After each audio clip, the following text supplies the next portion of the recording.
Սեփական հայրենիքը պաշտպանելու, հարազատ հողը թշնամու ճիրաններից ազատելու ազնիվ մղումով էր, որ Ղարաբաղյան մարտի տարիներին ռազմի դաշտում զոհվեց վանաձորցի առաջին ազատամարտիկ Սոսն Աղրանյանը։ Նրան հաջորդեց հետագայում զոհված բազմաթիվ քաջազուններից առաջինը՝ Յուրաթ Համազյանը, ում աճյունը տեղ գտավ զոհվածների պանթեոնում։ 1991 թվականին Սև տուֆից կառուցված պանթեոնը ժամանակի ընթացքում քայքայվել է եւ ներկայումս գտնվում է անմխիթար վիճակում։ Այն վերականգնելու առաքելությամբ վերջերս հանդես եկավ Լոռու մարզային Երկրապահ կամավորականների միության խորհրդի նախագահ Կամո Հովհաննիսյանը, ով անմիջապես ստացավ Պաշտպանության նախարարության, Վանաձորի քաղաքապետարանի եւ անհատ բարերարների անմիջական աջակցությունը։ Օրես մեր պետք է վերակառուցվի այդ պանթեոնը, որովհետեւ այդ տղեկը անհիշատակ չեն եւ նրանց հիշատակը հարգում ենք մենք բոլորս, քանի որ մեր կողքին է զոհվել։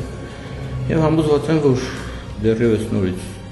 մեր համայնքը նորից գումար կտրամադրի մարզպետարան, քաղաքապետարան եւ էլի մարդիկ կօգնեն, որպեսզի ավարտեն մեր սկսած գործը։ Իրոք հասել էր արդեն այն վիճակի, որ պետք է արդեն այդ քայլը հող դառնային եւ արդեն չէր երևալու ով որտեղ է թաղված։ Ստիպված արեցինք այդ ամեն ինչը, նախաձեռնեցինք ու համոզված եմ, որ կարող ենք միջև վերջ տանենք։ Այս խնդիրը մի քանի անգամ է բարձրացել ավականու նիստի ժամանակ, ոչ միայն այս վերջի ավականու, նաև նախորդ ավականու ժամանակ հարցը բարձրացվել եւ բյուջեում նույնպես նախատեսվել է գումար, բայց վերանորոգման գործը չէր ստացվում։ Տարբեր պատճառներով չէր ստացվում։ Այս տարի եկանք ընդհանուր մի համաձայնության եւ Երկրապահ կամավորական միության ղեկավարների եւ մեր քաղաքապետարանի եւ Զինկոմի եւ պլանավորվեց բյուջեում գումար դրվեց 10 միլիոն դրամ, որը կբավականացնի ընդամենը 30, ինձ թվում է 30, որովհետեւ 300,000-ից մի քիչ ավելի ամեն գերեզմանանում մենք ամեն ընտանիքի տվեցինք այդ գումարը, այսինքն դա սոցիալական օժանդակության կարգով տրվեց հարազատներին, հարազատները վարձեցին վարպետներ եւ հիմա իսկապես լավ գործ է կատարվում։ Ինչպես կարելի է ասենք այդ մարդկանց արածը մոռանալ, այդ մարդկանց իրենց կյանքն են իրանք տվել։ Իհարկե մեր բոլոր ապրողներս հենց մեզ համար են առաջերտին անում դա։ Ես կարծում եմ, որ դա քննարկման անգամ յետակա չի, անպայման պետք է այդ խնդիրը լուծվի եւ եթե պատերազմի մեջ ենք, առավել եւս պետք է մենք հարգենք մեր ազատամարտիկների արածը։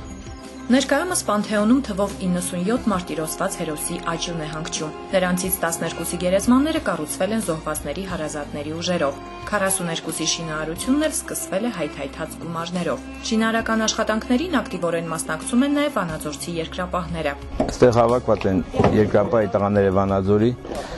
նաև իրենց երեխաները, որ կատարում են մաքրման աշխատանքներ շինարարական աղբը, որը արդեն որ գերեզմանները որ նորից կառուցվել է, այդ շինարարական աղբը տեղափոխում է, որպեսզի մաքրեն կարողանան շինարարեն նորից իրենց աշխատանքը շարունակեն։ Կամո Հովհաննիսյանը փաստում է, որ ամբողջ Պանթեոնը վերականգնելու համար դեռևս կպահանջվի մոտ 14 միլիոն դրամ։ Մարտնչած տարիներն ու զոհված ընկերներին մեծ ցավով, բայց եւ հպարտությամբ է հիշում Երկրապահ կամավորականների միության Վանաձորի տարածքային բաժնի նախագահ Ռազմիկ Մադարյանը։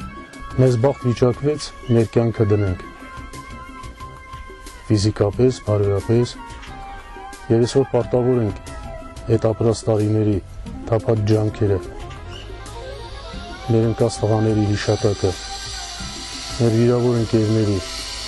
այդ բոլորը պահենք, պահպանենք սրտորեն